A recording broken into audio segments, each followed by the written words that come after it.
Alright y'all, no funny business. We are going to get right into the finale to I faked being sick in my childhood and now I'm starting to remember what happened that week. I found one of Dad's old flannel shirts today. The green one with the ripped cuff he always wore when working on his truck. It still smelled like him. I sat in the garage holding it for almost an hour, just breathing. And then I looked up at the ceiling and I could feel the attic above me. I need to keep going. I need to get through it. Thursday, 2003. I came into the kitchen around 7:45 a.m., my cast already starting to itch and the whole left side of my body sore like I'd gone 10 rounds with a semi-truck. The sun was shining through the curtains, warm and golden, like nothing was wrong, like nothing had ever happened. Mom was at the stove, poking at eggs she clearly didn't want to eat. Her hair was pulled into a low, messy bun, and she had that tight smile on her face. The one she wore when things were bad, but she didn't want me to know they were bad. Dad sat at the table, already showered and dressed, black coffee in front of him. His work boots were beside his chair, unlaced. He hadn't touched his toast. Tori sat across from him, pushing a spoon through a bowl of cereal and scowling like we had personally ruined her life. "Hey kiddo," Mom said when she saw me. "Hungry?" I shrugged. Not really. I slid into the chair beside Dad and winced as I bumped my cast against the table. He glanced over, then reached out and gently adjusted my plate so I wouldn't have to move it. "How's the wrist?" he asked. "Sore." He nodded. "Doctor says it's a clean break. You're lucky." I didn't feel lucky. I felt like something had reached out of the dark and tried to pull me back in. Tori let out a loud sigh and crossed her arms. "So what, he just gets to stay home all week now?" Mom shot her a look. "Victoria." "What? I'm just saying. Some of us have finals week." Dad sipped his coffee. The doctor gave him a note for the rest of the week. Tori rolled her eyes. Of course he did. "He has a broken arm," Mom said, her voice thin. "And a head full of ghosts," Tori mumbled under her breath. "What was that?" Dad asked, his voice sharp. "Nothing," she said, but she didn't look at me, just stared at her spoon like it had personally offended her. Dad sighed and rubbed the bridge of his nose. "I have to go back in today. I told Jim I would cover the shop until at least Friday." Mom nodded quietly. "We can't leave him here alone," Dad added, "not with his arm like that." "I'll stay," Mom said. "I'll call out." "No," he shook his head. "You've already missed 2 shifts. I called Mom this morning. She's going to come over and sit with him today." I froze. "Grandma?" I asked, trying not to sound too 12 about it. "She'll be here by 10, Dad said, like that was the end of it." I looked at Mom hoping she might object, but she didn't. She just smiled, soft and sad. "You'll like the company. She'll probably bring muffins." Tori snorted. I just stared down at my plate, appetite gone. I didn't want muffins. I wanted someone to believe me. After everyone left, the house went quiet. I watched through the front window as Dad backed the truck out of the driveway, Mom in the passenger seat. Tori slouched in the back. She gave me one last dramatic look before disappearing behind the glare of the window glass. I listened to the garage door groan shut. Then silence. Just me. I turned on the TV in the living room and laid down on the couch, cast resting on a pillow.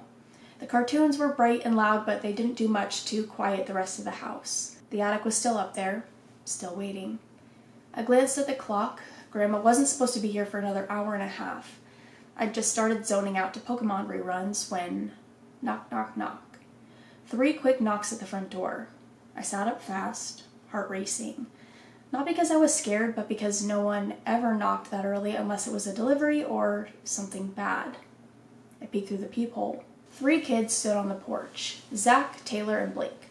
My friends. Well, sort of. We ate lunch together, played Super Smash Bros. Whenever someone had a sleepover, and texted more than we actually talked in class. They weren't the most popular kids, but neither was I. Zach had a backpack slung over one shoulder and was holding a manila folder. Blake stood with his hands in his hoodie pockets, his hair a mess like he barely made it out of bed, and Taylor, short, sharp-eyed, in a jean jacket way too big for her, had a yoo-hoo in one hand and a silver pack of Pop-Tarts in the other. I opened the door with my good hand. "Dude," Taylor said, eyebrows raising as she looked at my cast. "You actually broke it?" "No way," Blake muttered, leaning closer like he was going to poke it. "You fell out of the attic?" "Yeah," I said, stepping aside. "You guys want to come in?" They didn't need a second invitation. They crashed into the living room like we did every Saturday, and Zach handed me the folder. "Miss C said to give you your makeup work," he said. "We told her we'd stop by before school." And my mom only said yes because I told her you were tragically injured, Taylor added, tossing the extra Pop-Tart she had in her backpack onto my lap. Strawberry, you're welcome. I sat down and pulled my blanket over my legs. Thanks, guys. Seriously. Did it hurt? Blake asked, flopping into the recliner. Falling, I mean. Yeah. Like, a lot? Like someone tried to rip my arm off. Taylor let out a low, long whistle. Metal. Zach gave her a look. He could have died. Still metal, she shrugged, cracking open her yoo-hoo. Then Zach tilted his head. Wait, why are you even up there? I hesitated. I looked at them, all three. They weren't jerks. They weren't like the kids who whispered about me in the hallway, and they'd come all this way early before school just to check on me. So I told them. Everything. About Molly barking at the walls, about the noises in the attic at night, about sneaking up there with my lightsaber in the nest, the scratching, the shape in the dark, the fall, the hand, the attic door slamming shut on its own. Their faces changed. Taylor sat forward slowly, Pop-Tart half crushed in her hand now. Zach didn't blink, and Blake said softly, Dude, what the hell? You think something's living up there? Taylor asked, eyes darting towards the ceiling. I don't think, I said. I know. It chased you? Zach asked. Like, actually chased you. I nodded. I heard it breathe, I whispered. They all looked up at once. The attic was directly above the living room. And the house suddenly felt smaller, quieter, like we had said something out loud we weren't supposed to. For a long time, nobody spoke. Then Blake whispered, What if it's listening? Don't say that, Taylor said, smacking his arm. No, seriously. Blake shifted nervously in his seat. What if it knows you're home alone right now? Okay, you're freaking yourself out, Zach said, but his eyes hadn't left the ceiling. A faint creak echoed from somewhere upstairs. All three of them jumped. I clenched my blanket in one hand. It does that a lot, usually at night. Sometimes it moves around. Zach stood and grabbed his backpack. We should go. Dude, come on, Taylor said. You're not going to leave him here alone with that thing crawling around in the attic. We have school, he said, but his voice was shaking now. And it's not like we can do anything about it in the middle of the day. Taylor looked at me. I could see it in her face. She wanted to help, she just didn't know how. Let's come back after school, she said suddenly. Like, tonight. I'll ask my mom if I can stay over. Me too, Blake said. I'll tell my dad I'm staying at Zach's. But why my house? Zach asked. Because you're boring and trustworthy, Taylor shot back. And we're gonna need someone to bring snacks. Zach rolled his eyes but didn't argue. I nodded slowly. Okay, yeah, tonight. We'll bring flashlights, Blake said. And like, salt. Isn't that a thing? Only if you're fighting ghosts, Taylor muttered. This thing's not a ghost. It's something else. Okay, well, what is it then? We all looked at each other. No one had an answer. Then, bang, bang, bang. We all screamed. Taylor nearly dropped her yoo-hoo. Who's ready for muffins? A voice called from the front door. Oh my God, Blake gasped, clutching his chest. I'm gonna piss. It's just my grandma, I muttered, stumbling to my feet. I opened the door and there she was, Grandma. Gray sweater, big smile, basket of muffins in one hand and an off-brand orange juice jug in the other. Oh, I didn't know you had company, she beamed. Taylor stood, adjusting her oversized jacket. We were just leaving. School, you know. Uh-huh, Grandma said, eyeing the three of them with that warm, old lady suspicion that could melt concrete. Well, I'll keep an eye on our patient here. Don't worry. Zach cleared his throat. See you later. After school, Taylor whispered to me as she passed. Then she was gone. All three of them heading down the porch and across the lawn, glancing over their shoulders like the house might try to follow. Grandma shut the door behind them and turned to me, her smile softening. You look pale, she said. Want to sit with me while I knit, or would you rather go lay down? I stared up at the ceiling, at the attic. I think I'm good right here, I said quietly. Grandma made me a grilled cheese and tomato soup and insisted I eat every bite, even though I wasn't hungry. She didn't ask a lot of questions, just hovered, smiling gently, pouring me juice, tucking my blanket around my legs again even after I'd kicked it off.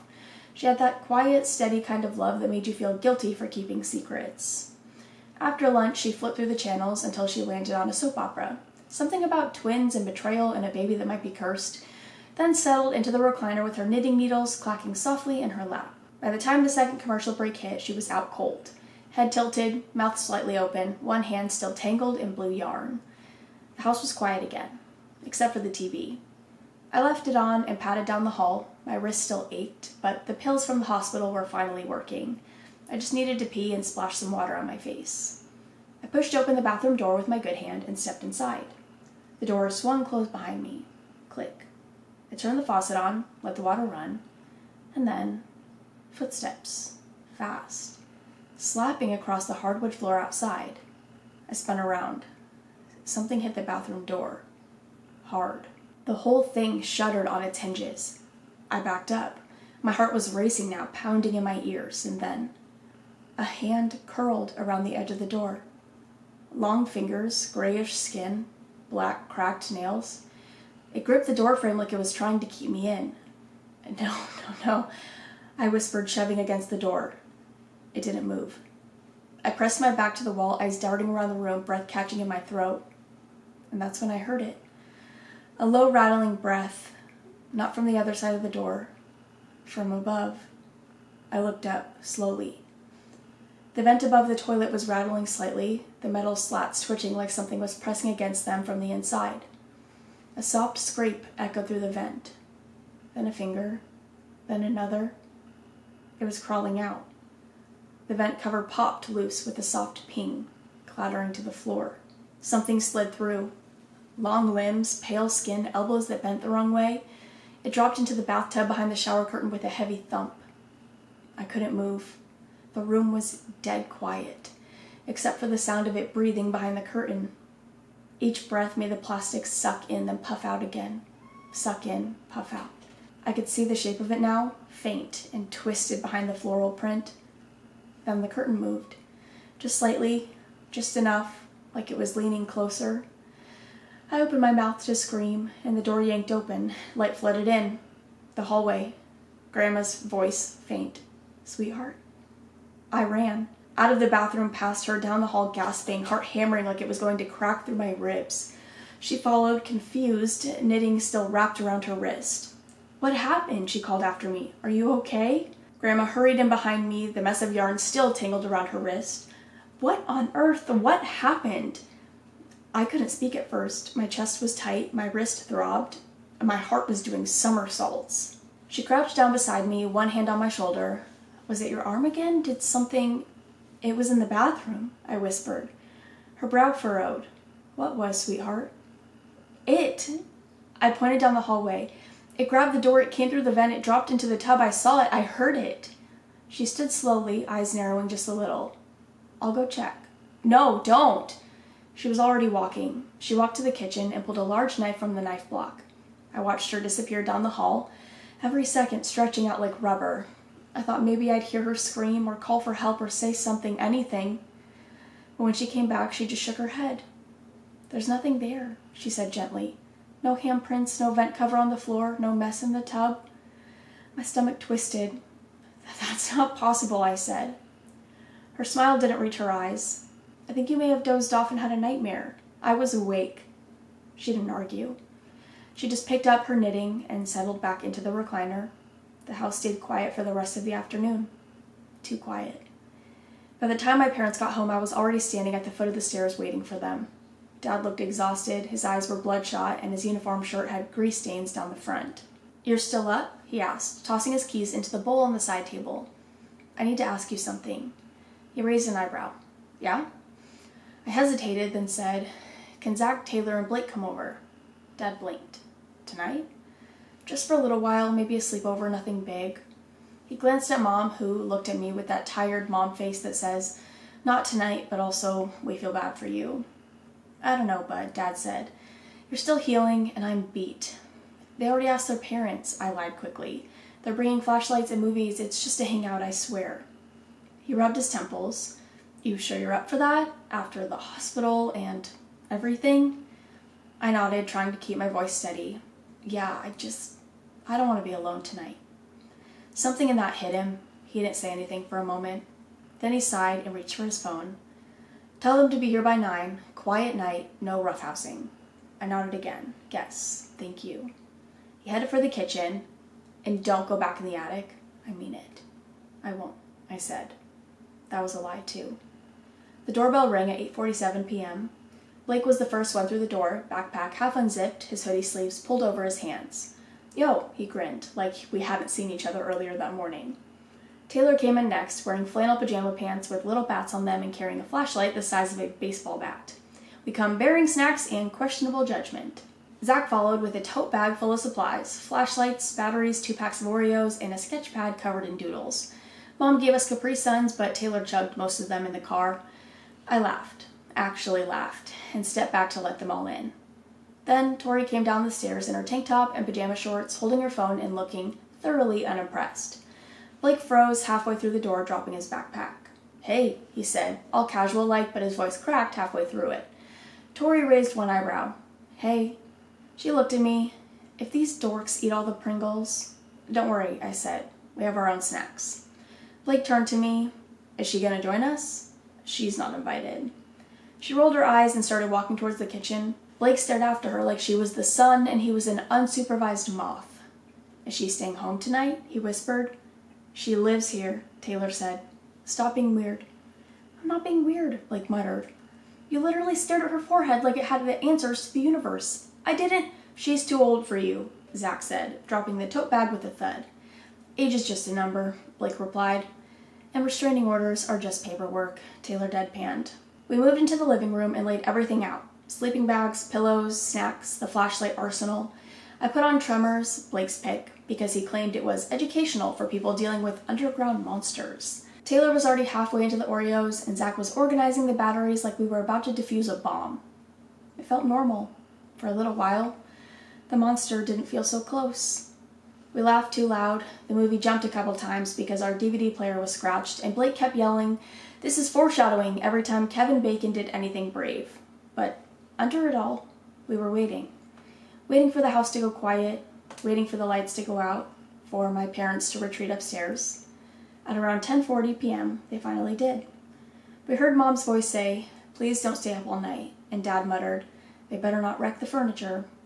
Footsteps on the stairs. The creak of the bedroom door. Silence. Taylor muted the movie. We all looked at each other. Zach was the first to speak. "So, we doing this?" Taylor nodded. "I say we check the attic. All of us. Flashlights, snacks, slingshot." "I forgot the salt," Blake said. "No one asked for salt," she hissed. "I'm just saying, if it is a ghost, we're unprotected." "It's not a ghost," I whispered. "It's something else, something that breathes and moves and hurts things." Everyone went quiet. "I want to know what it is," I said. "I need to know." Zach sat forward. "Then we make a plan. In and out. If anything feels off, we leave. No hero stuff." Blake nodded, clutching his flashlight like a sword. Taylor grinned and cracked her knuckles. "Monster Hunting Club begins tonight." We turned off the movie and started getting ready. We stood in the hallway beneath the attic hatch, flashlights in hand, all 4 of us staring up at the square in the ceiling like it might blink. The pull string was gone. Blake tapped the ceiling with a plastic rifle bat he had brought for backup, as if the attic might just open for effort. It didn't. "So," he whispered, "do we have a plan, or are we just standing here until the attic gets bored and eats us?" "I've got it," Taylor said, stepping back and dragging over a folding step stool that she had pulled from the laundry room. She thudded it into place beneath the hatch, climbed up 2 steps, and squinted at the latch. "It's a little out of reach. I need something to pop it open." Blake held out a ruler with duct tape wrapped around the tip. "Custom made." Taylor blinked. "Why do you have that?" "For science." Zach just shook his head and held up the metal rod from a broken curtain they found in the garage. "Try this instead." Taylor smirked. "Much better." She stretched on the top step, flashlight clamped under her arm, and jabbed the rod upward. It took a few tries, but finally, click. The latch gave. The attic door didn't fall open fast. It creaked down slow, groaning the way old wood does in scary movies, until the opening yawned above us. We all stared at the darkness inside. "I'm regretting this," Blake whispered. "You regret everything," Zach said. "I regret being friends with you," Blake shot back. I stepped forward with my cast cradled close. "I'll hold the ladder steady. When you all get up there, you can pull me up." "I got it," Taylor said. "I'll go first." Just as she grabbed the top rung of the attic ladder, "What the hell are you doing?" We all jumped. Blake actually gasped. Zach swore under his breath. Tori stood at the end of the hallway holding a half-eaten Pop-Tart in one hand and looking up like she had caught us trying to summon the devil. "Seriously?" she said, eyeing the gear. "This is your plan." "I told you to stay in your room," I muttered. Tori ignored me. "You're going up there now? With a broken arm, a ruler, and Blake?" I brought a foam sword too, Blake added helpfully. I rest my case. Taylor gave her a slow blink. Are you coming over here just to roast us, or... Tori stared up at the attic, her face hard to read. Then, without another word, she walked over, took the flashlight from Zach's hand, and stepped beside the ladder. She didn't look at me, just stared into the black square above. Molly was my dog too. The hallway went quiet. Blake blinked at her like she had just confessed a crush. Taylor looked impressed, and Zach didn't say a word. He just adjusted the flashlight beam. Tori stepped up beside Taylor. We going? She said. Or are we going to stand here all night waiting to pee our pants? The attic creaked as we climbed in, one by one. Taylor went first, her flashlight cutting a shaky beam across the dust-heavy air. Blake followed, muttering, "Nope, nope, nope," under his breath the entire time. Zach climbed behind him, trying to pretend he wasn't breathing fast. I was last, hoisting myself up one-handed while Tori reached down and helped steady me with surprising care. The air was warmer than it should have been, thick, almost humid. It smelled like insulation and mildew and something sweet underneath, like rotting fruit or meat left out too long.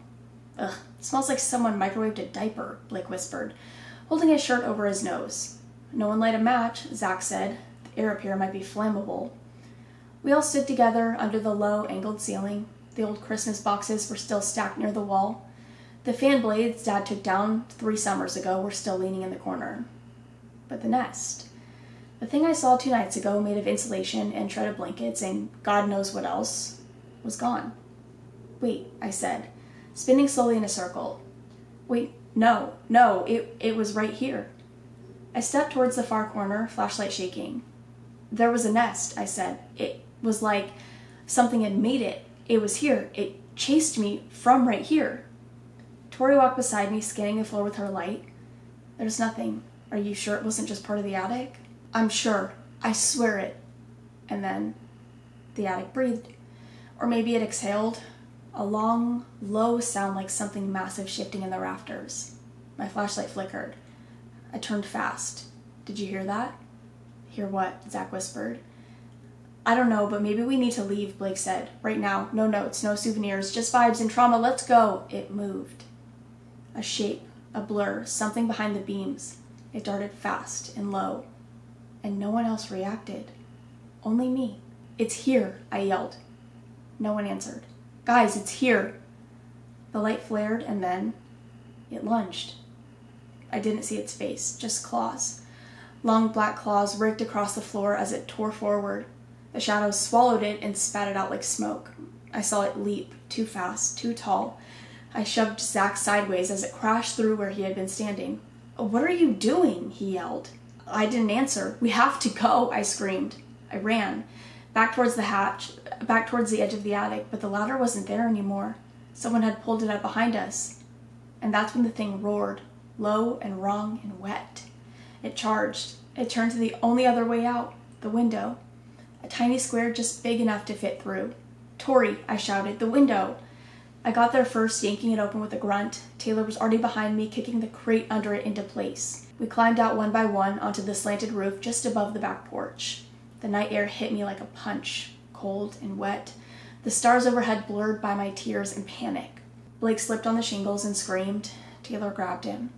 Zach looked at me wildly. What are you doing? Stop! Tori was last, but as she turned to climb through, the thing reached out. A claw hand swiped out of the darkness, slashing towards her back. She twisted just in time, swinging the flashlight like a weapon and connecting with a sickening crack. Go, she shouted. But it grabbed her ankle. She kicked, screamed. Zach reached for her. The roof groaned. She almost made it, and then the shingle beneath her foot slipped, and she fell. I watched her tumble backwards into the darkness below, her scream trailing off as her body disappeared from sight. Then silence. Just our breath, the hum of the night, the wind, and the open window behind us, still breathing. We stood on the roof for what felt like forever. No one said anything. The wind moved through the trees below. Porch lights from the neighbors cast long shadows on the lawn. And somewhere out there, Tori. She wasn't screaming anymore. Come on, I said, scrambling towards the edge. We have to find her. Zach grabbed my good arm. Be careful. Blake looked like he might throw up. His flashlight was shaking so bad the beam was bouncing off the trees. Taylor was already climbing down the drain pipe, mumbling as she went. Why did you do that? We followed. By the time we reached the ground, we found her crumpled near the base of the hedges, face scratched, one shoe missing, her left leg bent wrong. She was breathing. Barely. Her eyes fluttered open for a second and she saw me, then closed them again. The ambulance came fast. Too fast. Blue lights lit up our front yard while neighbors peeked through their blinds. My parents ran outside barefoot. My mom screamed when she saw Tori on the stretcher. The paramedics asked questions. Zach answered most of them. Taylor barely spoke. Blake cried once, then pretended he wasn't. No one asked me anything. No one looked at me. Later, inside, the four of us sat in the living room, scattered across the floor like broken puzzle pieces. The popcorn bowl had spilled during the panic. One of the sleeping bags was still half zipped. The Tremors DVD menu looped quietly on the TV screen. I hugged my knees, cast pressed to my chest, and stared at the carpet. I saw it, I whispered. It grabbed her. It pulled her back. No one said anything. Taylor sat with her back to the couch, arms crossed, face hard. Her ponytail was messed up and her sleeve had blood on it. Zach didn't even look at me. She wouldn't have gone up there, he said flatly, if it weren't for you. That hit harder than I thought it would. I didn't make her go, I said. She wanted to. She said, yeah, Taylor cut in. She said Molly was my dog too because she felt bad for you. Blake sniffled from the recliner. You said we would just look. You said it wasn't going to do anything. I didn't know it would attack, I snapped. I didn't know it would. It's all in your head, man, Zach said. There was nothing there. There was, I shouted, louder than I meant to. I saw it. It chased us. It grabbed her ankle. Silence. Taylor finally looked at me, but not like she believed me. Like she was looking at someone she used to know. You're the only one who ever sees it, she said. That's kind of weird, don't you think? I didn't have an answer. Taylor looked down to the floor. Nothing grabbed her. We all saw what happened. You pushed her. I looked down at the carpet, suddenly aware of how loud my breathing was. Outside, the ambulance was gone. So was Tori. The front door creaked open. Mom stepped in first. Her face pale like a ghost. Behind her came Dad, still in his pajamas, hair wind-blown, eyes heavy with something worse than anger. The kind of look you give someone when you don't recognize them anymore. Get your stuff, Mom said to the others. No one said a word. Taylor, Zach, Blake, they just moved, silent, tired, like kids leaving a funeral. I didn't expect a goodbye, but it still hurt when I didn't get one. Mom ushered them out without looking back. Then the door closed. Just me and Dad now. The house groaned softly in the quiet. The movie menu still looped on the TV. Play, scene select, special features. The last time anything felt normal. Dad walked over to the couch and sat down slowly. He looked like he had aged 10 years in one night. I didn't move from the floor. He rubbed his face with both hands, then looked at me. I just got off the phone with the hospital, he said, voice raw. Tori's stable. Banged up bad, but she's going to be okay. I let out a breath I didn't know I had been holding. He nodded to himself, then leaned forward, resting his elbows to his knees. There was a long silence. Then he said, Your friends, they told us what happened. I looked away. They said it was your idea, that you made them go up there, that you were the only one who saw anything. I said nothing. But I believe you think it's real, he added softly. I do. My throat burned. It is real, I whispered. He didn't answer. Instead, he let out a shaky breath and said, There's something I haven't told you. That made me look up. He wasn't meeting my eyes, just staring at the floor. The night Molly died, he started, voice slow, like the words were too heavy to push out. I told your mom I found her in the attic. I told you she must have gotten to poison. I nodded. He said she was already gone. She was, but it wasn't poison. He finally looked at me. When I found you up there, there wasn't any rat bait, no spilled box, no teeth marks. He swallowed hard. There was just a hammer, covered in blood, and your hands, your shirt, you were covered too. I froze. A strange ringing filled my ears. I thought maybe she'd already been hurt. Maybe you had found her like that and you tried to help. Maybe you grabbed the hammer because you were scared. I wanted to believe that you had tried to soak up her blood with your blanket, but Dad. But now, after Tori, after the attic, after tonight, he trailed off. I stared at him, my pulse thudding like thunder in my ears. "I think we need to go back," he said quietly. "Back to the neurologist, back to Dr. Kim." I shook my head. "You remember what she said when you were 5, he continued, after the surgery, about the scar tissue, that if anything changed, if the headaches came back, if you started seeing things." "I'm not seeing things," I snapped. He didn't argue. He just said, "I don't think this is your fault, but I think something's wrong, something we can't see." I stood up, fist clenched. "You think I hurt Molly?" "I think something hurt you," he said, "and I don't know how to fix it." My chest felt tight. My cast itched like fire. "You didn't see it," I whispered. "You never see it." He stood, slower than me, careful. "I see you, and that's enough to scare the hell out of me." Mom stayed at the hospital with Tori. Dad made a bed on the couch, but I knew he wasn't sleeping. I could hear him tossing, getting up, sitting back down. Every hour or so, he would check on me through the crack of my bedroom door. He didn't trust me anymore. And maybe he was right. I couldn't stop thinking about it, the creature, the attic, the way no one else had seen it, the hammer, the blood, the thing inside the wall breathing.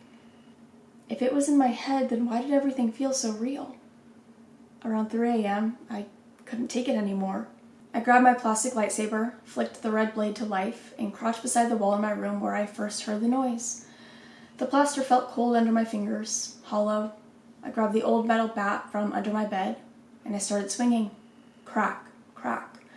Drywall split apart, chunks of insulation spilling onto the floor like guts. Dust filled the air like ash. Behind it, wooden beams and a gap, big enough to crawl through. Inside the walls, it was tighter than I expected. Spiderwebs clung to my face, the wood groaned around me, but I knew the house, my house. And I knew if I went up just a little further, past the bathroom vent, past the pipes, past the beams, I could get to the attic. It was a short crawl. It felt like a mile. The attic opened like a mouth. The lightsaber buzzed softly, casting everything in a red haze. And then I saw it. The creature. It stood taller than a man, skin stretched too tight, limbs long and crooked, its mouth hung open, not for a scream, not a growl, just a sound like breathing from the bottom of a well. Its eyes locked on me. It charged. I pulled back a marble in my slingshot and let it fly, and it bounced off its skull. I swung the lightsaber, plastic cracked across its arm. It didn't flinch. It lunged, snarling and snapping its teeth at me. I tossed my arm forward, and it bit down on my cast.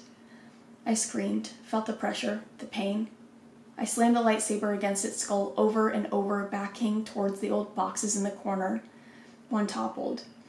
A can of paint thinner splattered onto the floor. The creature lifted me with one hand and chucked me against the far wall, my arm getting tangled in wires in the corner, the weight of my body jerking them from their place and causing sparks to fly out into the air of the attic.